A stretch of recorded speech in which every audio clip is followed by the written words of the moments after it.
Hello everyone. Today's topic is Candida. It is the most common fungal infection in both HIV as well as non-HIV patients. Now it has variety of species, the most pathogenic being Candida albicans. Others are Candida tropicalis, cruzi, glabrata, kefir, parapsilosis, dubliensis, viswanathi and gulielmondi. Now its morphological classification. It is a yeast-like fungus having pseudohyphae. This pseudohyphae can be differentiated from two hyphae by the presence of constrictions. Now if we go to the taxonomical classification, it is under the phylum Ascomycota. Now the predisposing factors for Candida, extremes of age or low immunity, if the patient is on broad spectrum antibiotics, diabetes mellitus, febrile neutropenia, zinc or iron deficiency. Now the virulence factors of Candida. The first is the adhesins, which help in its attachment. The next is the production of enzymes like aspartyl proteinase, serine proteinase. Then toxin.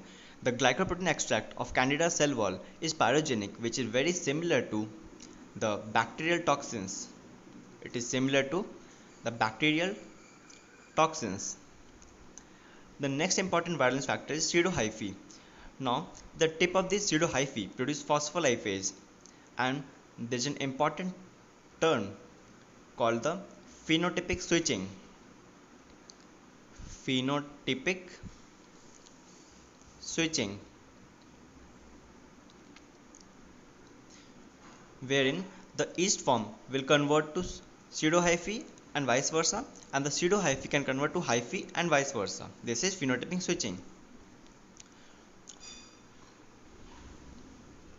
Now the important clinical features of Candida. The four categories: mucosal, cutaneous, invasive, allergic. So first the mucosal candidiasis, oral thrush. It is white, adherent, painless patches in the mouth. Then vulvovaginitis. It can cause pruritus, pain and vaginal discharge. Then balanitis and balanophthitis. It is the inflammation of the glands and the foreskin. Then the esophageal candidiasis. You can see the diagram. Then angular and denture stomatitis. Now the second one is cutaneous candidiasis, intertrigo. You can see the diagram, erythema, pustules in the skin fold, and there is another term called Pasteurine, which is seen in the scarlet fever rash.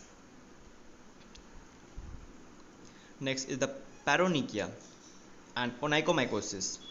Then diaper candidiasis, perianal candidiasis. Then erosio interdigitalis blastomycetica.